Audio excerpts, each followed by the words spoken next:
오늘 우리 창세기 12장부터 할 차례죠. 지난주에 명절 지나서 아니고 그 전주에 11장까지 한 것 같거든요.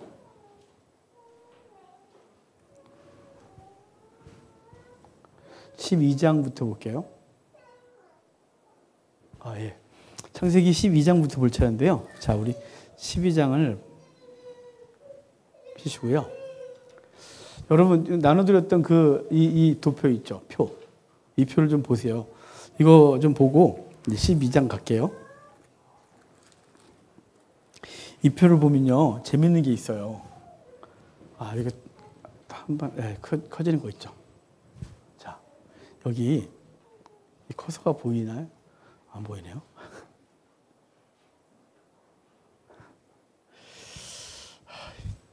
여기 있네요. 여기 이제 노아 이전에, 여러분, 노아 이전에 삶을 이렇게 보면, 노아 이전에 여기 이제 이 표 보는 법 알려드렸죠, 제가.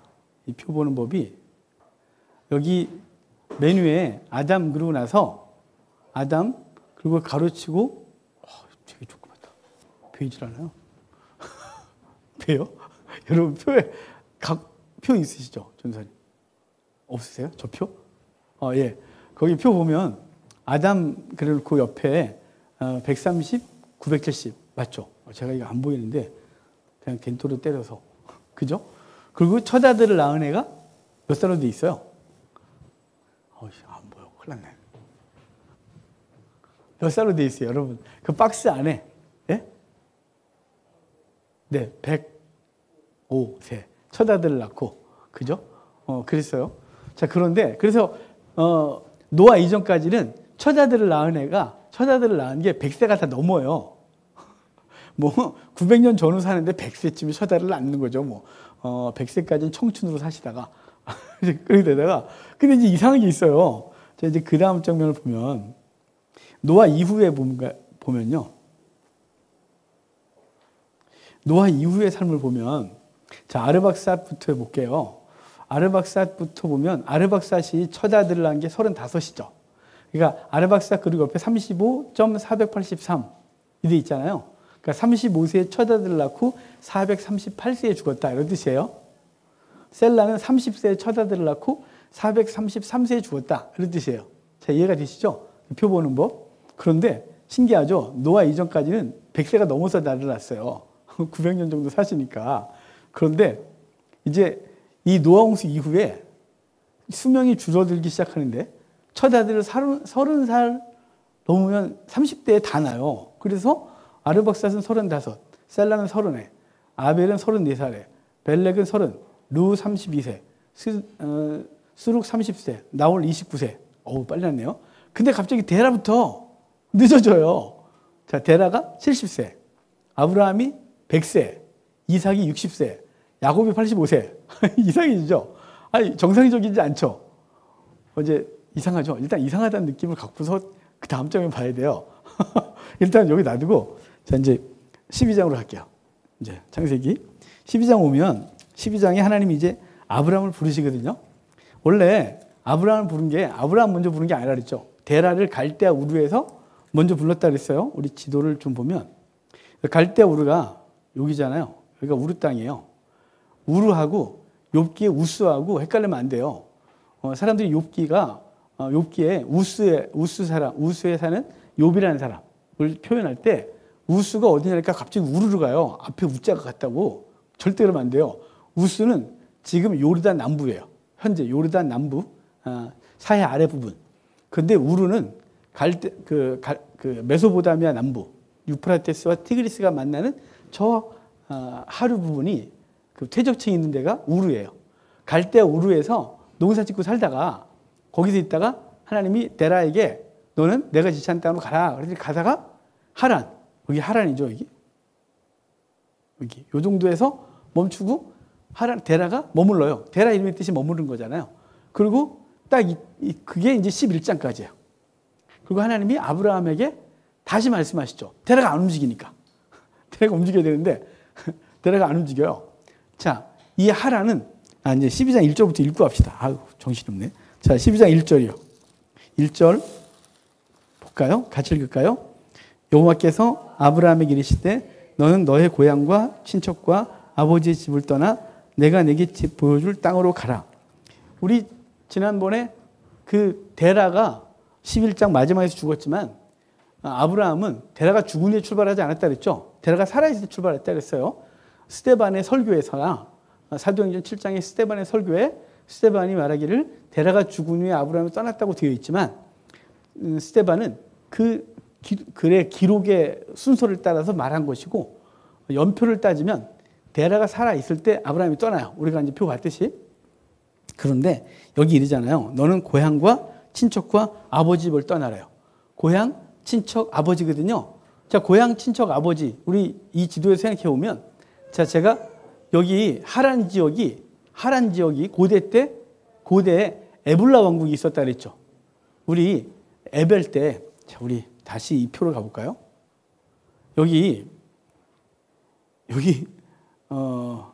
여기부터.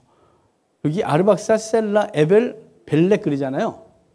에벨, 벨렉인데, 여러분, 에벨이 강을 건너간 자. 에벨 때 누구라고요? 니므롯이 바벨탑을 쌓았고, 하나님이 그 11장에서 인류를 흩어버리죠. 흩어버려서 에벨이 하란 땅으로 오게 되고, 그래서 그 이름을 따라서 에불라 왕국이 만들어진다 그랬어요. 에불라 왕국이. 그리고 그가 아들을 낳아 이제 분리됐다, 나눠졌다. 이제 민족과 나라가 다 나눠졌다라고 해서 그 이름이 벨렉이에요. 근데 에벨과 벨렉이 있는 그 기간이요. 2300년 전후죠. 2400에서 2300년 전후 쭉 라인을 가보면 여러분 이때가 우리나라 역사로 하면 당군이 나라를 세운 해가 2333년이에요. 주전 2333. 근데 저는 이제 이런 거 보면서 소름 돋는다 이런 데가 있어요. 이게 당군이 우리나라의 고조선을 세울 때 2333년이면 에벨 때부터 한 100년 정도 지나서 여기에 나라가 세워져요. 이런 걸 따지면 꽤 맞추지 마라 그럴 수 있겠지만 꽤 맞추든 말든 저는 그게 저한테는 그래 에벨은 글리 같고 당군 할아버지 일로 오셔서 우리의 조상이 됐구나. 그러죠. 뭐 곰이고 호랑이고 무슨 쑥 먹고 마늘 먹고 있어요. 곰을 신으로 섬기는 민족, 호랑이 신으로 섬기는 민족이 있었고 당군이 와서 곰의 교훈을 신으로 섬기는 나라와 혼인계약을 맺고 나라가 만들어졌다. 이게 뭐 그걸 신화화하지 않고 역사화하시는 분들의 해석이잖아요. 어찌됐거나 그게 2333년이에요. 그래서 이거 에벨과 벨렉 때 그때가 당군 할아버지가 나라를 건국하실 때예요. 자, 이제 그러면서 그러고 왔는데 그런데 에불라 왕국이 나라가 망했다 그랬죠. 약 200년간 나라가 망해요. 나라가 망했지만 그들의 선조와 그들의 주변 사람들 다 거기 머물러 살아요. 근데 데라가 갈대 우르에 가 살았어요. 이유는 몰라요. 왜 거기 갔는지. 갈대 우르까지 왜 갔을까 싶으면 아마도 데라는 하란이 망가지면서 하란이 망하면서 그 조상들 누군가가 데라 갈대 우르까지 가서 거기가 원래 그들이 거기 그 제일 큰 도시, 그러니까 어떤 문명이 시작된 그 당시 세계 최고의 도시에 가서 우상을 만들어 장사하던 사람이 데라잖아요. 아마 그래서 거기서 장사를 하고 있었는데 하나님이 넌 와. 그래서 가라 그래서 오다가 딱 왔는데 하란에 어찌됐거나 친인척이 다 있죠. 거기 노할아버지부터 해서 데라 때 가보면 노할아버지부터 다 살아 계세요. 그러니까 여기 있어야겠다라고 멈췄고 근데 하나님이 아니야. 너 가야 되겠다. 그래서 아브라함만 부르세요. 그래서 거기 본토 친척 아비집이에요. 에불라 왕국이 있는 그 지역이 본토고 친척들이 다 거기 있었고 노아부터 쫙 조상 대대로 다 있어요. 그리고 아버지가 거기 살아 계세요. 그래서 본토 친척 아버집이 되는 거예요. 그냥 말이 그냥 언어적으로 그냥 떠나라는 거니까 본토 친척 아버집을 떠나 아무 생각 없는 얘기가 아니라 이건 실제죠. 본토 친척 아버집을 떠나 내가 지시하는 땅으로 가라라고 해서 아브라함을 거기서 부르시는 거예요. 그런데 아브라함이 75세에 부름받잖아요. 그리고 100세에 나와요.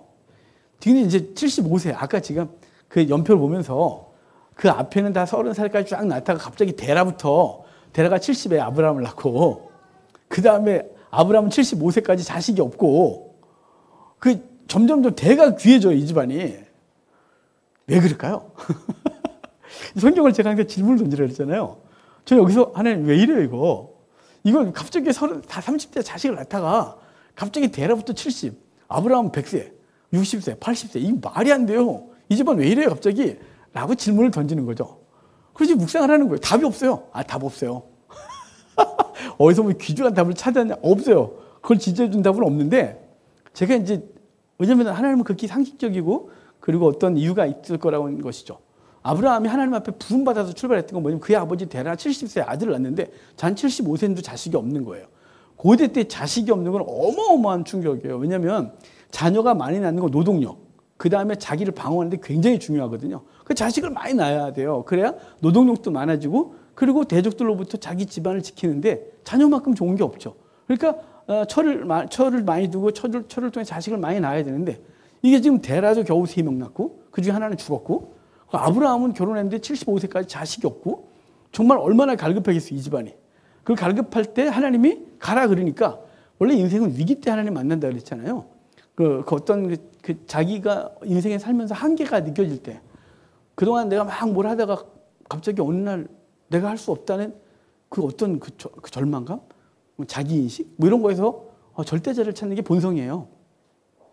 어찌됐거나 아브라함이 데라도 그렇고 아브라함도 출발할 수 있었던 건 자식이 70세까지 없었던 그리고 아브라함은 75세까지 자식이 없었던 이 답답함. 왜냐하면 다들 30세면 자식을 낳는데 아니 이 집안은 이상해지는 거죠. 그래서 하나님의 부름 앞에서 자식을 주겠다고 하니까 복의 근원 삼겠다고 하니까 거기에 안 따를 방법이 없는 거죠. 그러니까 아브라함의 집안은 자녀를 가지고 말씀하시는 집안이다 이렇게 보여져요. 자식 안 줘서. 그게 많아요. 우리 사사기에 보면 삼손도 그 집안에 자식이 없다가 그 마누아가 자식이 없어 그냥 이래서 늙어 죽을 거다. 그런데 갑자기 하나님이 아들 줄 테니까 바쳐라. 그래서 바치잖아요. 사무엘도 한나가 자식이 없어 막 울고 억울하다고 막 그러니까 줄 테니까 바쳐라. 그래서 바쳐요. 주시면 바치겠나이다. 꼭 자녀를 통해서 말씀하시는 거죠. 세례 요한은요. 그의 아버지가 성전에서 사가랴가 늙을 때까지 자식이 없었는데 주신다 그러니까 아이고 망치켜라 그랬더니 너 입 다물어. 그래서 벙어리 됐다가 자식을 낳아서 입이 열리잖아요. 요한. 그러니까 하나님은 자녀를 통해 말씀하시는 역사가 참 많은 거예요. 그러니까 자녀를 안 주셔서 말씀하기도 하고 또는 자녀가 내가 원하는 대로 자라지 않는 것 때문에 그 자녀 때문에 무릎을 꿇고 하나님을 만나는 그 놀라운 은혜가 있는 거죠. 그러니까 이 집안은 자녀 때문에 하나님 만나는 집안이다. 그런 생각이 제 묵상 가운데 있었어요. 성경으로 어디서 지지해 줬다고 아니고 이것도 성경이 그랬다더라 그러지 마요. 분명히 제가 말씀드렸어요. 제가 이거 묵상이다. 이건 추론이다. 이거는 전승에 있다. 이렇게 분명히 근거 말씀드릴 거니까 이건 이제 추론이에요. 그래서 이걸 나이를 이렇게 표를 만들면서 야 신기하다. 하나님은 부르시는 장면이 이 갈급함으로 하나님이 아브라함을 부르고 아브라함은 정말 가고 싶지 않지만 본토 친척 아비집이 자기의 울타리였지만 떠날 수밖에 없었던 건 자식을 주겠다는데 가야죠. 복의 근원 복을 주겠다는. 그래서 보일 땅으로 가라 해요. 자, 그러면서 2절에 내가 너로 큰 민족을 이루고 내게 복을 주어 내 이름을 창대하게 하리라 그러잖아요. 지금 자식도 없는데 75세까지 아들이 없는데 큰 민족이 되겠다라고 하는 건 자식을 많이 주겠다는 건 전제니까 아브라함이 이 말씀 믿고 떠나는 거죠. 그런데 아브라함이 믿고 떠나는데 어디까지 가냐면요. 자, 지도를 좀 볼까요?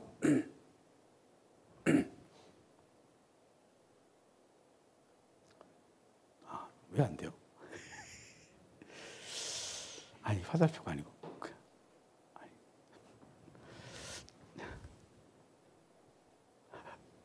뭐라고요? 화면에다고요? 그래요? 되네요. 감사합니다. 제가 예전에 잘했는데 요즘은 제 딸내미 말 안 들으면 정신이 없어요. 제가 지금 아브라함이요. 저 위쪽에서부터 올라오거든요. 우리 지도를 좀 볼까요? 이 지도? 이 지도 보면 아브라함이 빨간 선, 우리 지도 첫날 공부할 때 이 빨간 선이 네, 왕의 대로 그랬죠.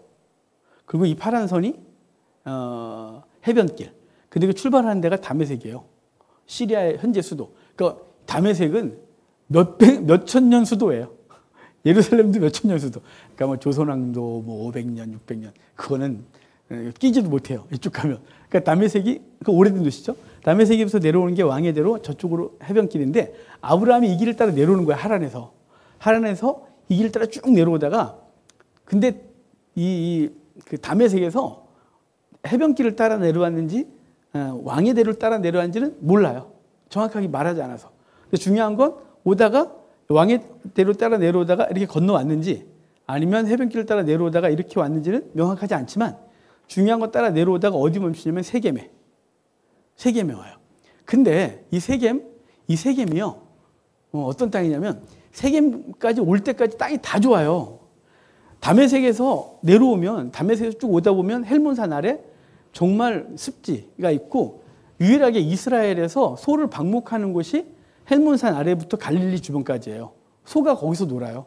소가 살이 통통 쪘죠. 왜냐면 1년 내내 푸르고 물이 많고 그러니까 소 풀어놔도 먹을 게 많은 땅이에요. 그런데 거길 지나서 갈릴리 주변 너무 좋았겠죠. 갈릴리 아래쪽 이스라엘 평야와 연결되는 풍요로운 땅. 근데 계속해서 내려오는 거죠.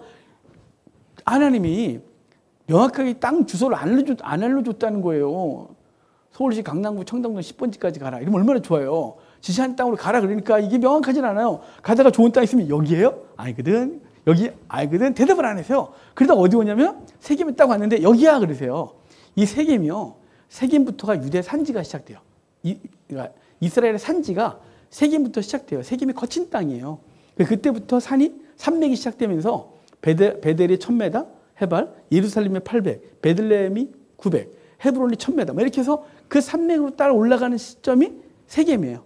그러니까 세겜은 거친 땅이 시작되는 곳이거든요. 좋은 땅 다 놔두고 거친 땅 와서 하나님이 여기야 그러는데요. 6절 봐요. 6절에 아브라함이 그 땅을 지나 세겜 땅 모래 상수리 나무에 이르니 그때 가나안 사람이 그 땅에 거주하였더라. 그래요. 여기 상수리 나무 있는 곳을 모래 상수리라 그래요. 오늘 내일 모레 아니고요. 이 모래는 히브리어로 선생, 지시하다 이런 뜻이에요. 그러니까 선생 상수리, 지시한 상수리 그래서 상수리 나무 안에서 여기 그렇게 말하는 거죠. 이 상수리 나무가 히브리어로 엘론, 엘라 두 가지 종류가 있어요. 하는 건 도토리다, 하나는 상수리다 그러는데 하여간 중요한 게 둘 다 어근이 엘이에요. 엘. 엘론, 엘라. 그래서 엘이 하나님을 말하는 거거든요. 그래서 엘로힘 그러잖아요. 엘로힘은 복수예요. 근데 엘은 하나님이에요. 그러니까 상수리 나무는 고대 때 신과 관련된 나무인 거예요.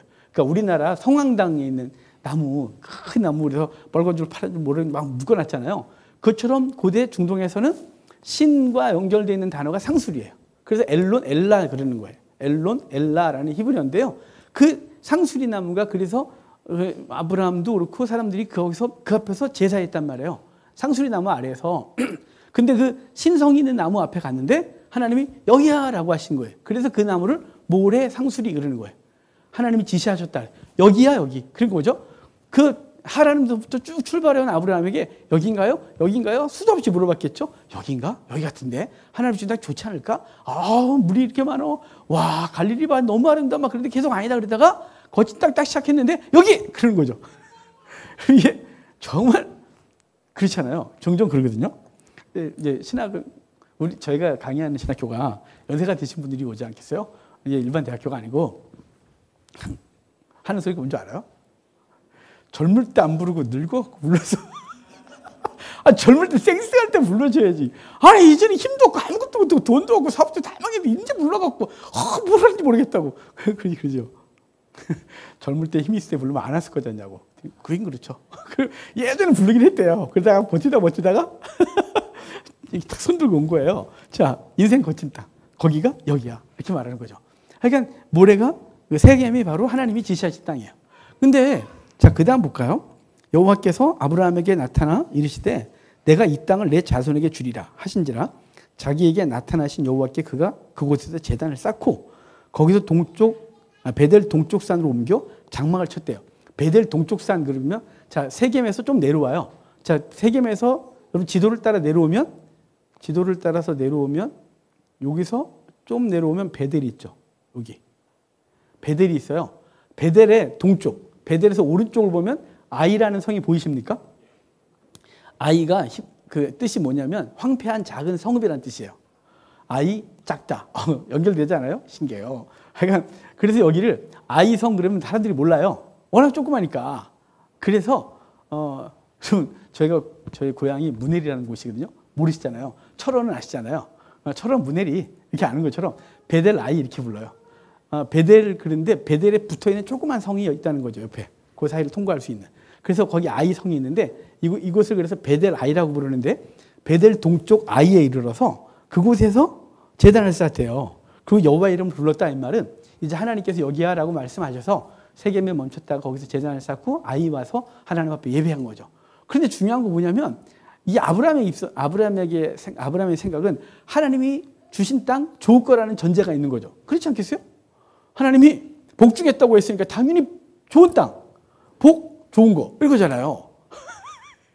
제가 오늘 아침 하나님 앞에 기도하면서 그랬어요. 하나님 우리 하림교회 성도들 너무 사랑하시는 것 같아요. 그러니까 그랬어요. 주님 좀 적당히 사랑하세요. 그랬어요. 왜냐하면 오늘은 관점이 바뀐 거죠. 하나님 이렇게 우리 성도들 누구 어렵고 누구는 그렇고 막 계속 아침에 기도를 하는데 갑자기 내가 사랑해서 그래. 그래서 마음에 그래서 주님 그렇게 사랑하지 마요. 연단이 너무 세요. 얼마나 크게 쓰시라고 자꾸 이렇게 너무 깊은 사랑을 주시는 것 같다고 제가 아침에 투덜투덜 하면서 하나님의 사랑을 그리는데 자 지금 아브라함이 하나님께서 복 주겠다고 했으니까 좋은 땅 좋은 거 이런 거 상상하고 왔는데 세겜 딱 거칠어요. 황폐한 작은아이라는 성읍 딱 와 여긴 더 황폐해요. 그래서 여기서 제단을 쌓고 그래도 어떡하지 막 그러는데 거기다가 엎친 데 덮친 격으로 자 10절에 봐요. 점점 남방으로 옮겨가는데 좋은 땅이 있나 계속 찾아가는 거예요. 이제부터는 위쪽으로 못 올라가요. 왜냐면 거기는 아니라고 계속 확인 받고 왔을 거 아니겠어요. 남쪽으로만 계속 오겠죠. 남쪽으로 내려오면 더 거칠어져요. 유대 광야가 세겜, 베델, 예루살렘, 그 베들레헴, 헤브론을 오면 점점 거칠어지거든요. 산도 높아지고 풀도 한 폭이 없어지고 막 그래요. 유다 동편 쪽으로. 그런데 10절에 같이 읽어봐요. 그 땅에 기근이 들었으므로 아브라함의 애굽에 거류하려고 그르로 내려갔으니 이는 그 땅에 기근이 심하였다. 진짜 땅도 안 좋은데 그 땅에 기근이 심했대요. 그러니까 하나님은 가끔은요 콘도를 몰다가 더 몰고 죽을 것 같을 때가 있어요. 다 그런 경우가 많이 보셨어요? 저는 뭐 제 학생 때 그렇지만 전 목회하다가 그 경험을 했어요. 우리가 목회하고 5년 됐을 때 그해 100명이 된다고 생각했어요. 그러니까 당시 우리 동기 중에서 제가 목회를 제일 잘한다고 그랬어요. 10원도 없이 개척을 해서 막 성장을 했으니까. 근데 그해 반 쪼개졌어요. 쪼개져갖고 분리개척했어요. 그 다음에 우리 건축하다가 또 쪼개졌어요. 그 다음에 어떤 분이 왔는데 그분이 이간질하는 바람에 출교도 시켜봤어요. 와 정말 사람 죽겠는 거 있죠. 그래서 제가 하나님 나 목회 못하겠다고 해서 헝 울고 매일 기도가 뭐냐면 왜 나 목사 시켰어요? 왜 개척하라 그랬어요? 왜요? 막 계속 그랬어요. 그때는 진짜 죽을 것 같았어요. 그러니까 문제 하나도 힘든데 계속 휘몰아치니까 버틸 수가 없는 거예요. 그래서 도망가려고 했고요. 도망가려다가 세미나 시작한 게 이게 스토리 바이블의 시작이 된 거예요. 원래 그 전에 스토리 바이블을 우리 신대원 학생들하고 이렇게 나누기 시작했어요. 그런데 그거는 이제 한 달에 한 번씩 1박 2일 후배들을 가르쳤던 거 다였고 도망가려고 세미나 시작했던 게 스토리 바이블이거든요. 근데 그때부터 계속 힘든 거죠. 그러다가 점점 하나님 저를 만지시고 그 절망에서 하나님 저를 끄집어 올리시는데요. 여기 바로 그런 거예요. 그 기근이 세겜 왔는데 세겜도 거칠어. 아이 왔는데 아이도 거칠어. 그래서 안 되겠어. 남방으로 내려가보니까 남방 점점 거칠어져요. 근데 그 땅에 기근까지 왔대요. 살 소망이 없는 거죠. 아브라함이 아직 믿음이 없어요. 그래서 이집트로 내려가는 거예요. 이집트로 내려가는데요. 자, 여기서 인류의 대이동 얘기를 해볼게요. 자, 여기 있어요. 여기 갈대 우루가 있잖아요.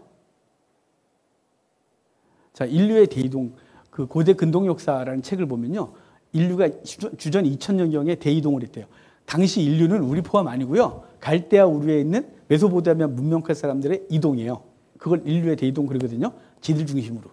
우리도 인류인데 지들만. 그래서 그러니까 인류의 대이동 그러는데요. 이 대이동을 2000년 전, 지금부터 2000년 전에 대이동이 있었다는 거예요. 그런데 그럼 KBS 다큐 누들로드라고 있어요. 누들로드 옛날 한 10년 넘은 것 같아요.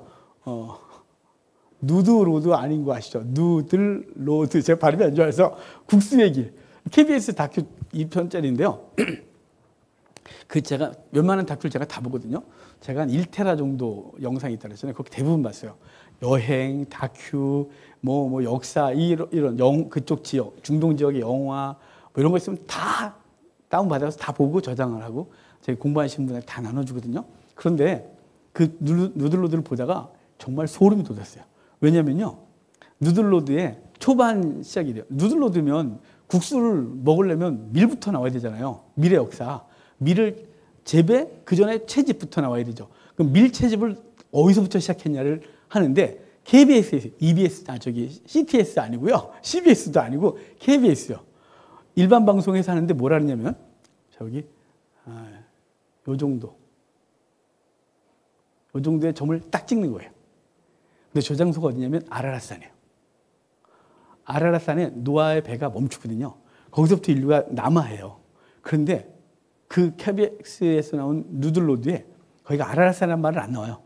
거기에 점을 딱 찍으면서 여기서부터 인류가 밀을 채집하기 시작했고 그 채집해서 점점 내려오다가 우르 지역에서 밀을 재배하기 시작했다. 밀을 재배하기 시작해서 인류가 폭발하고 그 엄청난 인구가 이제 그 한정된 땅, 한정된 음식을 갖고 싸우기 시작하면서 인구가 밀리기 시작하는 거죠. 이 갈대아 우르 지역은, 중동 지역은, 메소포타미아 지역은 개방형 땅이라 그래요. 막아주는 게 하나도 없는 거죠.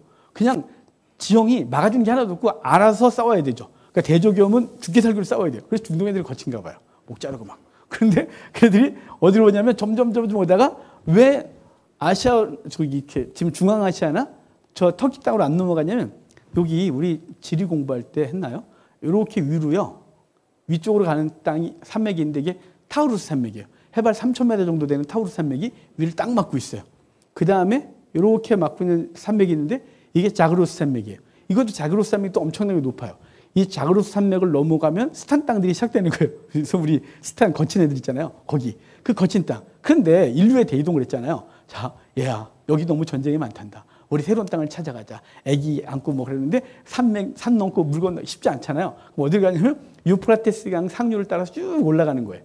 그 비옥한 초스날 지역을. 그래서 하란 땅까지 갔다가 하란에서도 못 올라가요. 왜 못 올라가요? 타우루스 산맥이 막고 있잖아요. 그래서 남하하는 거예요. 그래서 쭉 내려오다가 어디를 가냐면 이집트로 들어가요. 이집트로 주전 2000년경에 많은 인류가 이집트로 들어가기 시작하는 거예요. 그 경로가 아브라함에 가던 경로가 똑같이 겹쳐요. 아브라함이 주전 2000년 사람이잖아요. 그 들어가요. 그러면 아프리카는, 이집트는 그들을 다 받아주거든요. 난민들. 셈족 난민들을 함족 아프리카 사람들이 다 받아주는 거예요, 이집트가. 왜냐하면 이집트는 폐쇄적 지형을 갖고 있어요. 그래서 여기 이집트가요. 위쪽으로는 지중해가, 이쪽으로는 그 사하라 사막이, 이쪽도 사하라 사막이, 그리고 시나이 반도가 딱 막고 있어서 대량의 군대가 넘어올 방법이 없어요. 그래서 자체 문화가 발달하죠. 그래서 이집트 문명이 발달해요. 아브라함이 갔을 때 엄청난 문명을 갔어요, 이집트는. 우리가 보고 있는 피라미드는 아브라함 이전에 다 만들어지거든요. 노예가 만든 게 아니고 자유민들이 농한기 때 그때 그들에게 일거리를 제공하라고 정부에서 그 피라미드 만드는 걸 자유민들이 만드는 거거든요. 그러니까 그 아브라함 이후엔 피라미드가 만들어진 적이 없어요. 왜 그러냐면요. 셈족들이 거친 애들이 가는 거예요. 싸우다가 밀린 애들이 가지 않겠어요? 그리고 걔네가 전차를 가지고 가요. 이집트에 영화에 보면 전차 있잖아요. 그게 메소포타미아 문명이에요. 이집트 전통 문명이 아니에요. 얘네들이 갖고 들어간 거예요. 이 전쟁 무기들을. 그래서 이집트가 평화롭게 살다가 셈족들 들어오면서 혼란을 겪어요. 저 유럽이 난민들 받으면 정신이 하나도 없잖아요. 그것처럼 이 셈족들이 들어가면서 아프리카 정신이 없어져요. 그 초기 때 아브라함이 들어가고 있는 거예요. 초기에. 그래서 이집트 사람들은 땅 넓겠다. 풍성하겠다. 그러니까 셈족들은 난민들을 다 받아주는 거죠. 다 받아주고 그들 정착시켜요. 그게 12장의 배경이 되는 거예요. 아브라함이 이집트로 가는 얘기에 세계사와 겹치는 이야기가 이렇게 되는 거죠. 그래서 들어가는데 아브라함이 가다가 그래요. 13절 봐요. 사라가 너무 이뻐요. 중요한 건. 13절을 보면 원하건대 그대는 나의 누이라 하라. 그러면 내가 그대로 말미암아 안전하고 내 목숨이 그대로 말미암아 보존하리라 그래요. 아브라함이 자기 아내를 누이라고 속이기 시작하죠. 여러분 이거 갖고서 욕하는 분이 많으세요. 아브라함 못난 놈 같은 이라고 지 마누라를 팔아먹고 2번이나 팔아먹은 놈, 그래서 그 아들도 이삭도 팔아먹은 놈, 이러면서 아내 팔아먹은 사람으로 오해를 받거든요. 근데 여러분 우리가 그 중동 고대 문화를 공부하면 아브라함이 최선의 방법을 한 거예요. 아브라함이 군사가 없잖아요. 단독으로 갔어요. 종 몇 명 데려갔겠죠. 자기 개인 종, 자기 재산 가지고 가니까. 하지만 그들이 그 본토인들과 싸워서 이길 방법이 없는 거예요. 근데 갔는데 사라가 너무 이쁜 게 문제라니까요. 대충 생겼어야 아무도 관심을 안 걷는데. 근데 사라가 65세인데 너무 이쁘다는 게 누가 자꾸 저한테 질문하는데 모르겠어요.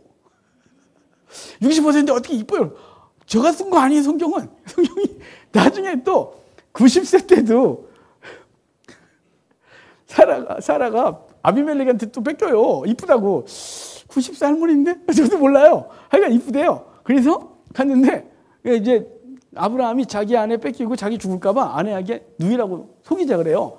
여러분 이거 문화라 그랬죠. 어떤 문화냐면 중동 문화. 고대 때 중동 문화라면 아브라함이 나름 최선을 다했다는 걸 알아요. 이게 뭐냐면 자 이제 결혼할 때 지창금 문화가 있잖아요. 요새 중국도 난리라고 차이리? 중국 뭐 차이리 때문에 난리래요. 뭐 죽고 살기 한대요.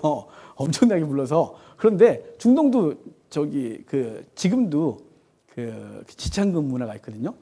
저희가 요르단에 처음 갔는데 갔을 때 젊은 목사님 부부가 같이 갔었어요. 팀에. 그런데 젊은 목사리라도 그때 그 사람들이 30대 중후반이었거든요. 그런데 요르단에 갔는데 쫓아다니는 거예요, 사모님을. 남편도 있는데 거기 애들이 막 쫓아다니면서 결혼하자고. 우리 자기하고 결혼하자고 낙타 10마리 주겠다고 막 그래요.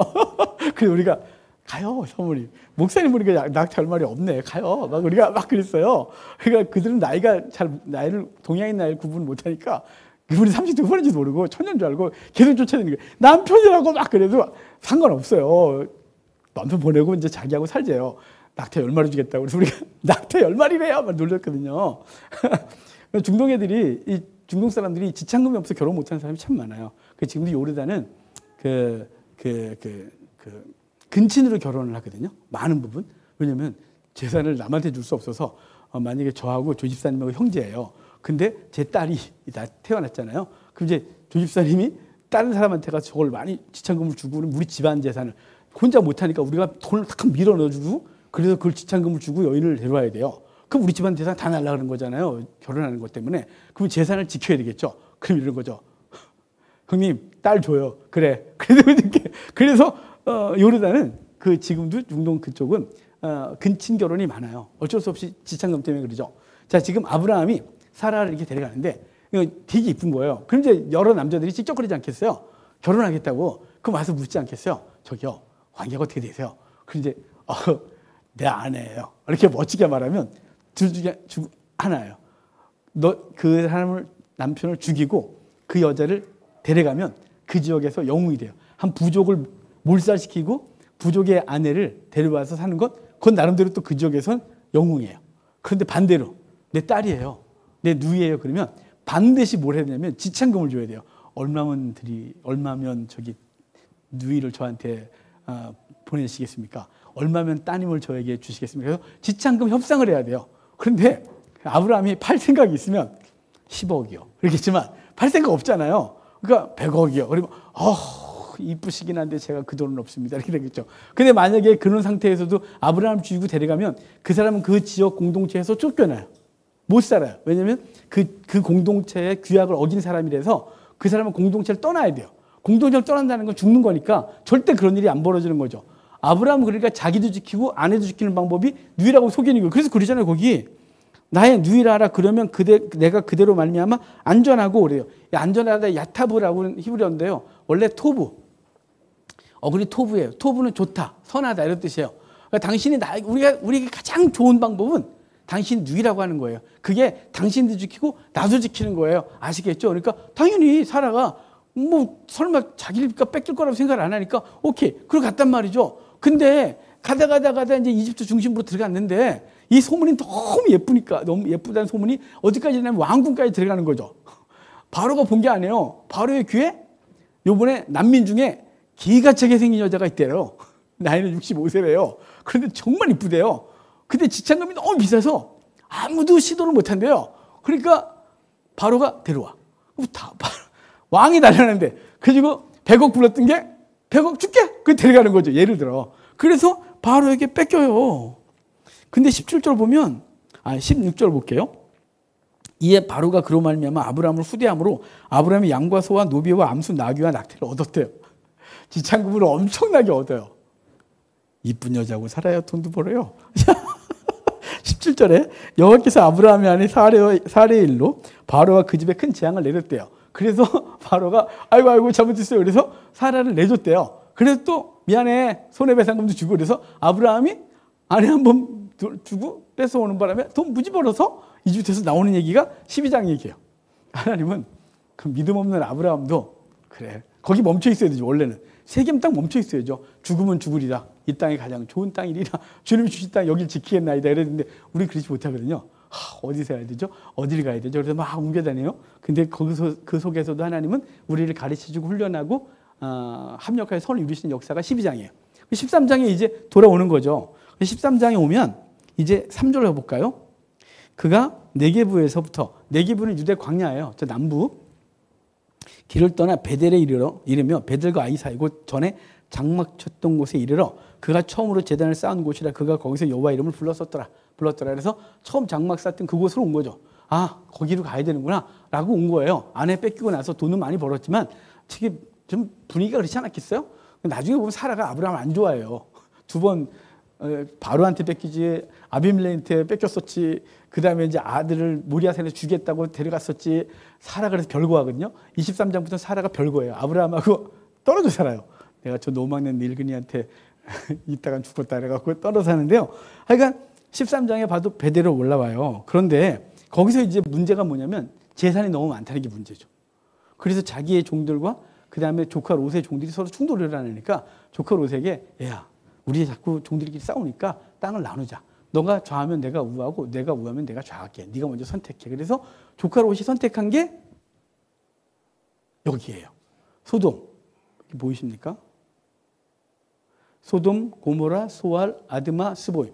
소돔과 함께 망한 도시가 소돔이 망할 때 5개 도시가 여기 거론되는 거거든요. 그 땅이 무지하게 풍요로웠대요. 애국 같고 에덴 같다 할 정도로 풍요로운 땅. 그러니까 점점점 조카 롯은 그쪽으로 갔고 조카 롯이 간 다음에 아브라함이 이렇게 보니까 여전히 황폐한 땅이잖아요. 황폐한 작은 성읍에 서 있으니 그 땅이 황폐하고 아이고 여기서 뭘 먹고 사노 이러고 있는데 하나님이 이렇게 말해요. 자, 그 아브라함에게 하신 말씀 볼까요? 자, 15절. 15절. 보이는 땅을 내가 너와 너의 자손에게 주리니 영원히 이르리라. 17절. 잠깐만요.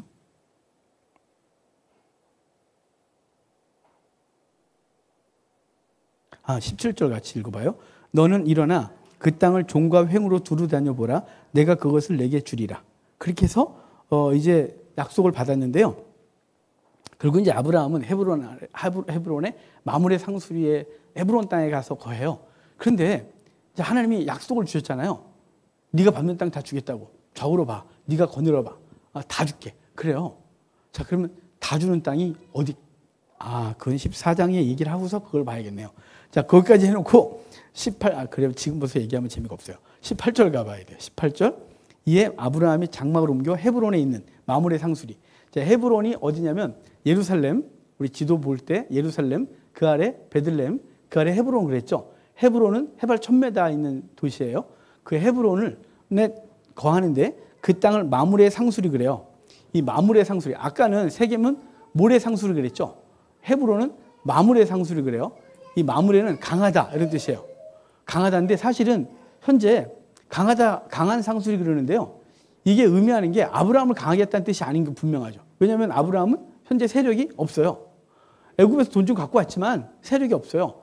그는 언제든지 그 주변 사람들한테 공격을 당해 죽을 수도 있겠죠. 헤브론 땅.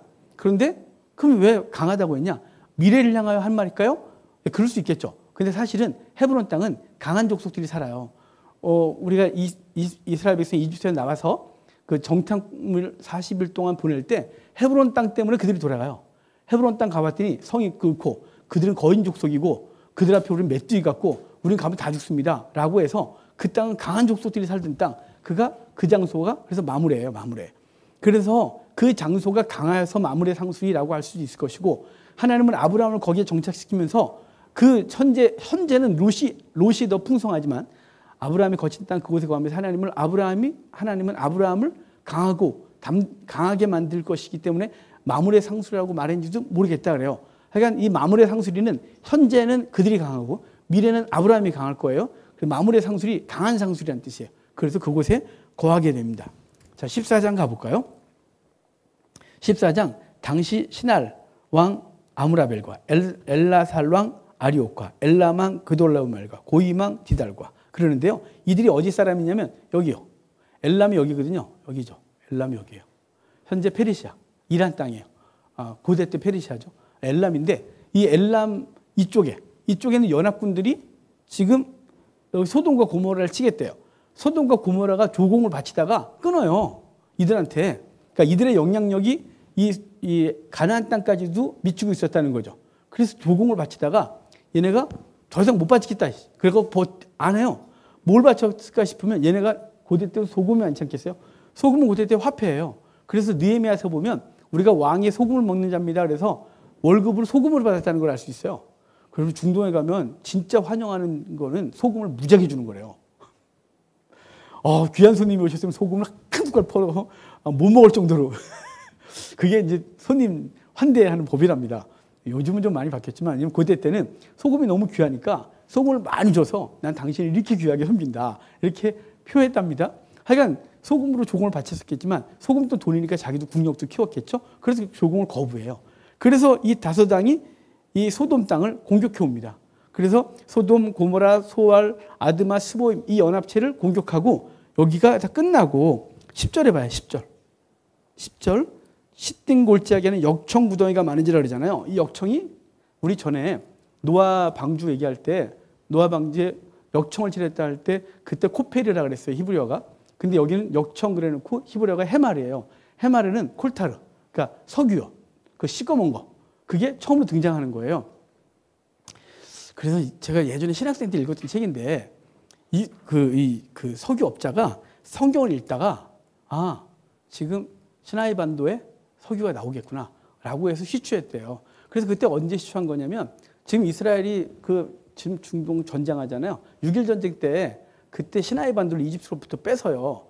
이집트로 뺏고 한동안 안 돌려주거든요. 근데 그때 그 홍해에 그 아카바만 쪽에 유전을 개발해요. 이 말씀 때문에 개발했대요. 그때 책에 그랬어요.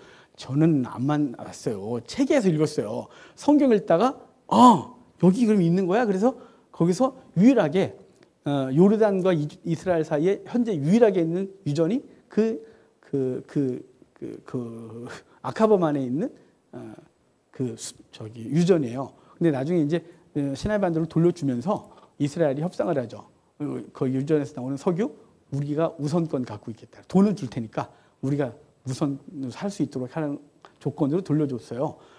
하여간 이게 그때 이것 때문에 석유를 시추했대요. 성경은 부자 되는 법도 알려주는 거죠. 하여간 그래서 거기서 이제 막 빠져 죽고 난리가 났는데 이제 그 소식을 아브라함이 들어요. 헤브론에 있던 아브라함이 조카 롯이 포로로 잡혀갔어? 그 땅이 다 망했어? 라고 소리를 듣고 추격하는데요. 자, 지금 14절 봅시다. 14절.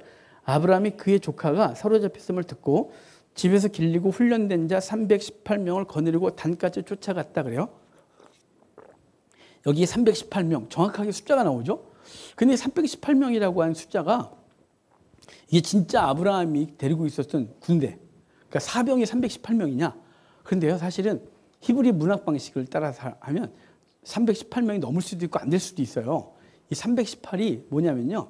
히브리어는 숫자를 표기하는 언어가 따로 없다 그랬죠. 알파벳 숫자가 없어요. 1, 2, 3, 4, 5, 6 없어요. 그래서 히브리인들은 그 알파벳 순서를 따라서 숫자를 매겨놨다 그랬죠. 알렙베트, 긴말, 달렙 그래서 A, B, C, D 그러면 A는 1, B는 2, C는 3 이렇게 매기는 거예요. 그러면 제 이름이 A, B예요. 그럼 저는 숫자가 개인적으로 3이 제 숫자겠죠. 1, 2니까 다 합치는 거예요. 다윗은 14예요. 달렛, 바우, 달렛이거든요. 그게 14인데 4, 6, 4예요. 그래서 14. 그래서 참 마태복음에 14대, 14대, 14대 이렇게 말한 건 예수 그리스도가 아브라함의 후손으로 왔다는 걸 강조하고 있는 거예요. 14, 14, 14.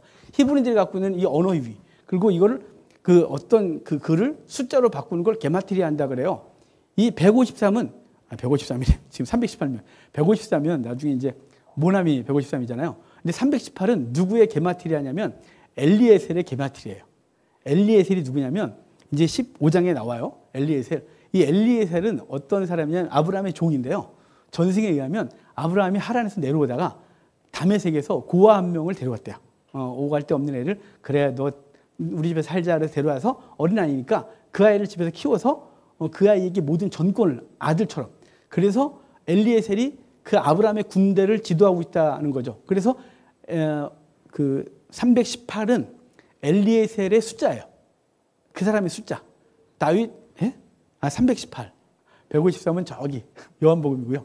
153 미리 말할까요? 153은 왜 153마리를 잡았냐면 베니하 엘로임 그래서 그 하나님의 아들들 그래요. 그러니까 성경에 우리 하나님의 아들들은 우리 창세기 6장에서 했었잖아요. 하나님의 아들과 사람의 딸들. 그게 하나님의 아들들을 숫자로 하면 153이에요. 그 요한복음에 맨 마지막에 고기 잡았을 때 153마리 모나미 153 무지하게 돈 벌었어요. 153이 하나님의 아들들이 절대로 하나님 놓치지 않겠다는 뜻으로 153을 주신 거예요. 여기 318은 바로 엘리에셀의 게마티아예요. 그러니까 이 318명은 엘리에셀이 맡고 있는 군대. 아브라함이 엘리에셀을 그만큼 신뢰하고 그의 군대를 그에게 맡겨서 그의 모든 책임을 지게 하는 사람이 엘리에셀이라는 거예요. 굉장히 훌륭하죠, 엘리에셀. 그래서 그가 그 지역의 연합군들과 함께 올라가서 그를 치고 그 포로로 된 사람들 다 데려와요. 롯과 그의 가족들과 재산을 다 해서 이제 돌아가게 되는데 이제 17절부터가 16절까지 이제 호르바까지 가는데 여기서 하나 재밌는 얘기가 있어요. 아까 아브라함에게 네가 밟는 땅, 네가 다 봐. 내가 땅 줄게 그랬잖아요. 그러면 아브라함이 땅을 밟았어야죠. 네가 다녀봐. 네가 다니는 땅, 네가 밟은 땅 다 줄게 그랬거든요. 아브라함이 평소에는 어디만 밟았냐면 헤브론, 브엘세바. 올라가 봐야 예루살렘. 요거밖에 안 갔어요. 그러니까 예루살렘, 베들레헴, 헤브론, 브엘세바, 그랄. 이게 아브라함의 삶이에요. 이 약속이 있은 이후에. 근데 딱 한 번 조카 롯 때문에 어디까지 갔냐면 단까지 올라간 거예요. 헬몬산까지. 거기까지 가서 그들을 약탈한 걸 다 뺏어서 돌아오게 되거든요. 그래서 이스라엘 땅 경계가 단에서 브엘세바까지. 그래서 아브라함이 얼떨결에 그 땅을 밟아요. 밟고 싶어서 밟은 게 아니에요. 조카로서 잡혀갔으니까 건지겠다 올라갔다가 거기까지 밟고 딱 내려왔는데 그게 약속의 성취가 될 줄은 아브라함이 전혀 모르는 거예요. 우리도 마찬가지죠. 우리 인생길에서 내가 가고 싶은 길을 가지만 때로는 내가 가고 싶지 않은 길, 내가 원치 않는 삶의 자리로 가게 되는데요. 그 자리에서 하나님 우리에게 약속을 성취시키는 놀라운 일이 있는 거예요. 그러니까 하나님의 발걸음은 이유 없는 게 없고 하나님의 계획은 틀어짐이 없어요. 그러니까 때로는 왜 이래? 왜 내 삶이 이렇게 막 틀어지고 있는 거야? 라고 할 때가 있겠지만 그 과정이 하나님의 그 큰 그림 가운데 있다는 사실을 믿으시기 바라요. 어찌된 간에 그러고 내려와요. 말이 되게 빨라져요. 시간이 막 정신없어요. 17절부터 24절까지만 볼게요, 오늘. 마지막으로. 근데 아브라함이 이제 그 전쟁에서 이기고 쫙 돌아오는데 그 17절부터 보면 살레망 멜기세덱이 나와요. 17절 봐봐요. 17절에 아브라함이 그돌라오멜과 그와 함께한 왕들을 쳐부수고 돌아올 때 소돔 왕이 사회 골짜기 곧 왕의 골짜기로 나와 그를 영접했다 그래요. 자, 사회 골짜기, 왕의 골짜기 그러는데요. 자, 볼까요? 예루살렘을 좀 볼게요. 예루살렘에 고대 때부터 지금까지 성의 크기예요. 여기 보이는 자리 있죠? 요거 첫 번째 그림. 저만 보는 거예요? 여기 빨간색 해야 되는구나. 요게 다윗성이에요. 다윗성이 여기예요. 커서가 어디 갔어요? 커서가 어디 갔죠? 여기 있다. 이게 다윗성이에요. 다윗이 여부스를 쫓아내고 그곳의 다윗성, 예루살렘이라고 정의해요. 첫 번째 다윗이 정착한 성읍이 저기예요. 그 다음에 다윗이 땅을 사고 솔로몬에게 넘겨주고 솔로몬이 성전을 짓죠. 그 솔로몬 성전이 요만큼이에요. 솔로몬 때가 여기예요. 그러니까 여기서 보면 이렇게 돼요. 자, 두 번째가 솔로몬 때 성의 크기예요. 코딱지만 해요. 진짜 가보면. 그 다음에 세 번째 요거요. 여기 히스기야 때예요. 히스기야 때는 아수르가 침공해 온다는 얘기를 듣고 성을 넓혀야 되겠는 거죠. 거기 많은 사람들과 싸워야 되니까. 근데 이 성에는요, 원래 여기가 이제 기드론 골짜기, 여기가 흰놈의 아들 골짜기예요. 근데 여기 중앙 골짜기가 있었어요. 중앙 골짜기 이렇게 근데 중앙 골짜기가 있으면 성을 쌓는데 골치 아프잖아요. 그래서 히스기야가 저 중앙 골짜기를 메우고 성을 넓혀요. 그래서 히스기야 때 성이 이렇게 커지는 거예요. 이렇게 되는 거죠. 이렇게. 여기 히스기야 때 성이에요. 그러다가 히스기야 때 성이 바벨론에게 완전히 무너지고 느헤미야가 돌아와서 에스라 느헤미야가 돌아와서 성벽을 건설하죠. 그때 성벽이 솔로몬 때 성벽을 회복해요. 이만큼. 그 다음에 이 하수몬 왕조 이로 쭉 오다가 헬라 시대를 거치면서 하수몬 왕조가 나라를 헬라로부터 찾고 성을 회복하거든요. 그게 히스기야 때 성을 회복하는 거예요. 이거 다시. 그랬다가 헤롯이 유대인들의 마음을 사기 위해서, 헤롯은 원래 에돔 사람이잖아요. 혈통적으로 유대인들에게 지지를 못 받으니까 그가 이스라엘 땅에 엄청난 건설을 해요. 그래서 이스라엘 가서 유적지라고 가면 다 헤롯이 만든 거예요. 그러니까 헤롯은 이스라엘의 관광 산업을 미리 예측하고 개발한 사람이에요. 다 거의 헤롯이 만든 거예요. 가는 곳마다. 헤롯이 엄청난 건설 사업을 해요. 유대인들에게 마음을 살라고. 그래서 헤롯이 이 성을 넓혀요. 이만큼. 그러다가 이제 예수님 사후 아그리빠 왕 때, 아그리빠가 축 먹어 죽은 사람이잖아요. 그래서 팍 죽어요. 저기 급성 맹장염으로 죽은 사람이 아그리빠거든요. 아그리빠가 이렇게 성을 넓혀요. 그랬다가 이제 다 나라 망하고 비잔틴 시대가 되면 성이 요만큼으로 다시 줄어요. 다시 이렇게 줄고 현재 이스라엘 가면 밑에는 없어요. 이건 없어요. 이거는. 왜냐하면 이슬람이 예루살렘을 점령하고 토목 기사가 저기 기준점을 잘못 잡는 바람에 성이 올라갔어요. 위로. 그래서 아래는 없어요. 현재 성이. 현재는. 자, 지금 이게 이스라엘 현재 예루살렘이에요. 이건 상식적으로 좀 알아두자고 보는 거고요. 자, 그 다음에 진짜 오늘 중요한 얘기 봐야 돼요. 자, 여기 계곡이 보이죠? 여기 골짜기. 여기가 기드론 골짜기예요. 여기가 흰놈의 아들 골짜기. 그리고 여기가 중앙 골짜기가 있었다 그랬죠? 없어졌어요. 근데 흰놈의 아들 골짜기. 기드론 골짜기. 오늘 본문에 17절에 사회 골짜기 그러죠. 이 사회 골짜기가 기드론 골짜기의 고대 명칭이에요. 그러니까 신약의 명칭은 기드론 골짜기. 그 다음에 아브라함 때 명칭이 사회 골짜기. 기드론 골짜기와 사회 골짜기는 같은 골짜기예요. 그런데 거기에 18절에 보면 살렘 왕 멜기세덱이 떡과 포도주를 가지고 나왔대요. 자, 중요한 게 뭐냐면요. 여기 살렘은 여기예요. 여기가 살렘 왕이에요. 살렘. 여기 처음 다윗이 점령한 요 성이 살렘, 여부스 성. 그 성이 멜기세덱이 지배했던 성이에요. 아주 코딱지 하나. 근데 아브라함이 여기 딱 오니까 저 북쪽에서부터 내려오니까 살렘 왕 멜기세덱이 딱 와서 떡과 포도주를 줬대요. 그리고 그에게 복을 주고 아브라함은 그분에게 11조를 바치고 축복기도 받고 헤어져요. 그게 다예요. 갑자기 생뚱맞게. 그러면 멜기세덱 떡과 포도주 축복기도 이건 대체 뭐냐? 이건 그리스도에 대한 예표예요. 자, 살렘 왕 멜기세덱은요 그리스도예요. 그래서 히브리서에 이 유대 이스라엘의 제사장은 아론의 반차, 대제사장 아론의 계보를 따랐고 예수님은 멜기세덱의 반차를 따랐대요. 멜기세덱은 시작도 끝도 알 수 없는 존재. 그가 아브라함에게 축복했던 존재. 그래서 예수님은 멜기세덱의 계보를 따른다. 그래서 멜기세덱 계보를 따른다고 히브리서에 말하거든요. 그러면 멜기세덱이 여기 나와서 갑자기 요구도 안 했는데 떡과 포도주를 갖고 왔대요. 자, 예수 그리스도라 그랬죠. 멜기세덱은 그림자가. 예수님이 초여 만찬 때 우리에게 뭘 줘요? 성찬식, 떡과 포도주를 줘요. 떡과 포도주를 주고 그의 승리를 기념해 줘요. 그리고 아브라함은 그에게 10분의 1을 드려요. 그리고 그에게 멜기세덱이 그에게 축복 기도를 해요. 장소가 어디예요? 기드론 골짜기, 사회 골짜기. 자, 그럼 예수님의 최후로 갈게요. 예수님이 마지막 날 성찬 최후 만찬을 하시고 떡과 포도주를 주시고 받아 먹어. 내 살이야, 내 피야라고 했단 말이에요. 그리고 가자. 그리고 어디로 가냐면 기드론 골짜기로 가는 거예요. 기드론 골짜기 건너편. 여기가 감람산이에요. 감람산. 그래서 여기 마가의 다락방 있잖아요. 여기서 내려와서 흰놈의 아들 골짜기를 지나 여기로 와서 여기서 기도를 해줘요.